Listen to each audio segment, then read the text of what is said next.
আকাশের অবস্থা, কখনো নীল, কখনো মেঘ, কখনো বৃষ্টি। ওখান দিয়েই যাবো, সবটাই তো দেখতে হবে। চলো, যদিও বা কষ্ট করে বেরোলাম, আবার ঢুকে যেতে হলো।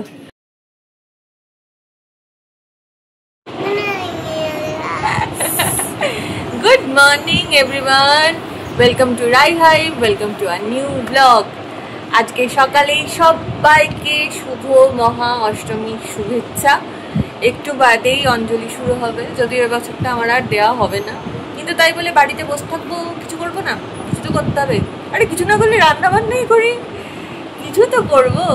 চলো শুরু করা যাক। আর সবাই আশা করি খুব আনন্দে কাটাচ্ছ পুজোটা, আরো আনন্দে কাটাবো। আমার হয়ে গেছে স্নান, 11:15 বাজে। আর এই যে এও রেডি হয়ে গেছে।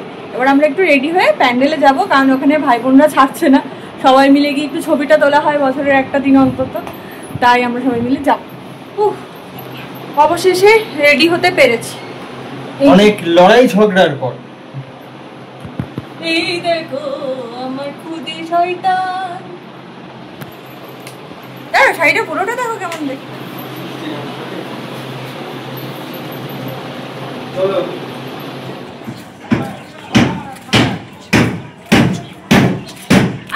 ম্যান্ডেটরি অষ্টমীর সকালবেলা সামনেই দেখতে পাচ্ছ দেই চৌধুরী বাড়ির পুজো হচ্ছে।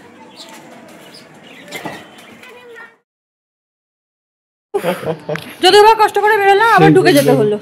বৃষ্টি পড়তে শুরু করলো, আবার সব সাঙ্গ পাঙ্গ হয়েছে, একটু বেড়ে গেছে। ছোট ভাই আমাদের সব সাঙ্গ পাঙ্গ নিয়ে আবার বেরোচ্ছি।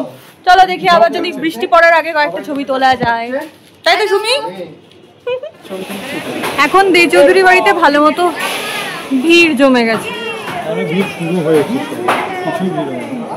আর এই যে আকাশের অবস্থা, কখনো নীল, কখনো মেঘ, কখনো বৃষ্টি।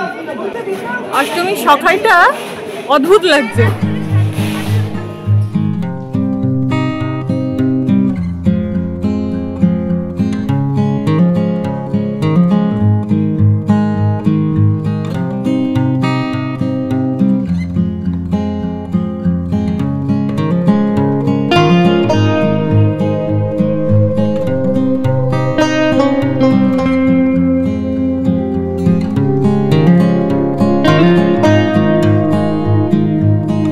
বাবা চলে এসেছি, আবার বৃষ্টি পড়তে শুরু করেছে। মানে এদিকে রোদও আছে, নীল আকাশ, তার মধ্যে আবার বৃষ্টি পড়ছে। শিয়াল মামার বিয়ে ছোটবেলায় বলতাম। যাই হোক, তোমরাও বলো কি এটা? মানে রোদ থাকলে বৃষ্টি পড়লে আমরা ছোটবেলায় বলতাম শিয়াল মামার বিয়ে। যাই হোক, কোনো রকমের ছবিগুলো তোলা হলো। সামনেই ভেতর বাড়ি, মানে ঠাকুর বাড়ি আর কি, যেখানে দেখলে ছবিগুলো তুলছিলাম ওটা একদম আমাদের বাড়ির পাশে। ওখানে ছবি টবি তুলে চলে আসতে হলো, কারণ বৃষ্টি পড়ছিল। ইচ্ছে ছিল সিদ্ধেশ্বরীতলা অবধি যাবো, ওখানে ভোগ তো আনতেই হবে, একবার ভোগটা নিয়ে আসবো বা দেখে আসবো কীরকমভাবে ভোগ রান্না হচ্ছে, কিছু তোমাদের দেখাবো। যাই হোক, সেটা আর হলো না, কারণ এই বৃষ্টির মধ্যে এখনও ভালো মতো বৃষ্টি। আদরকে নিয়ে যাওয়াটা একদমই ঠিক না। আমার না হয় জামা কাপড় ভিজলেও ঠিক আছে, কিন্তু আদর ভিজলে একটু চাপ আছে এখন ওয়েদার চেঞ্জের সময়। যাই হোক, আজকের অষ্টমীর ভোগও চলে এসছে।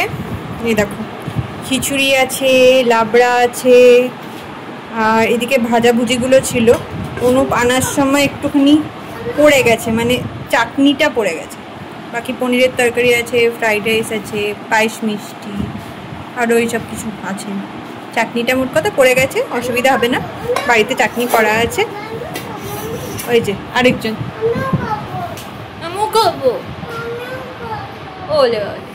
রাতে আজকে বেরোনো হবে কিনা জানা নেই, কারণ বৃষ্টিও পড়ছে। আর সত্যি কথা বলতে বেশিরভাগ ঠাকুরই আমাদের দেখা হয়ে গেছে গত 3 দিনে, তাই যে পনির করে রাখছে, আমি না, এটা আমার পতিদেব রাখছে।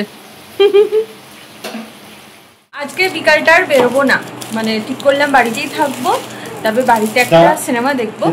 যদিও ঠিক হয়েছিল প্রথমে ভাই বোনরা সবাই মিলে দেখবো সিনেমাটা, কিন্তু সন্ধ্যাবেলায় ওদের আর সময় হবে না। ইন্দু 3 দেখ, ইন্দুর প্রথম দুটো সিজন দেখা হয়ে গেছে, এটা ফাইনাল সিজন। 27 তারিখে রিলিজ করেছে হইচইতে, আছে যেহেতু হইচই সাবস্ক্রিপশন, তার জন্য দেখেই নেব।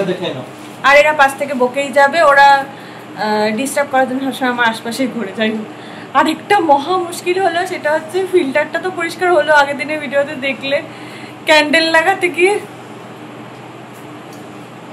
এই অবস্থা হয়েছে। খেয়ে নাও সব খাওয়ার জন্য। এক একটা ক্যান্ডেল 300 টাকা করে দাম গচ্চা। আর বিকেলবেলায় আজকে স্ন্যাক্স, সিনেমা দেখতে দেখতে যদিও খাওয়ার কথা, কিন্তু অনুপম অলরেডি মুখ চালাতে শুরু করে দিয়েছে। আলু কাবলি, হ্যাঁ।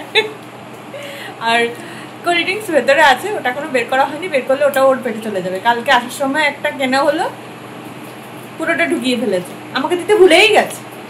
এই হচ্ছে মহান ভালোবাসা। যাই হোক, শুরু করি এবার ইন্দু 3।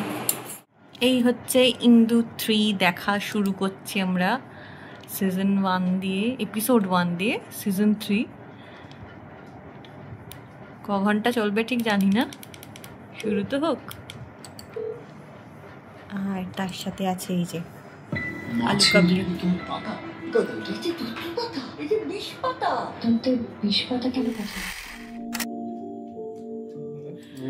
খুব ভালো একটা সিরিজ দেখলাম, মানে তোমরা যারা গোয়েন্দা সিরিজ দেখতে পছন্দ করো তারা হইচই নিতে পারো শুধুমাত্র ইন্দুটা দেখার জন্য। জানি না কার কিরকম লাগবে, দেখো সবার পছন্দ তো সমান হয় না। হ্যাঁ হাই। কিন্তু আমার ভীষণ ভালো লেগেছে, ভীষণ। মানে শেষটা যেভাবে হলো না, খুব দরকার ছিল এটার। মানে প্রথম থেকে এত সুন্দর সাজিয়ে এনে শেষটা যেন ঘেটে না দেয়, এটাই শুধু ভয় ছিল। অনেকদিন পরে সিজন 3 বেরোলো, কিন্তু ওয়ার্থ ইট, কি বলো? দারুণ লাগলো। এখনো অনেক কাজ বাকি আছে, খাওয়া দাওয়া বাকি আছে। অষ্টমী তো এইভাবেই কাটিয়ে দিলাম, কালকে নবমী, খুব ভালো করে কাটাও নবমীটা। আজকে রাতে ভাত, আর দুপুরে এসে অনুপে রান্না করা পনিরের তরকারি। ইয়াম।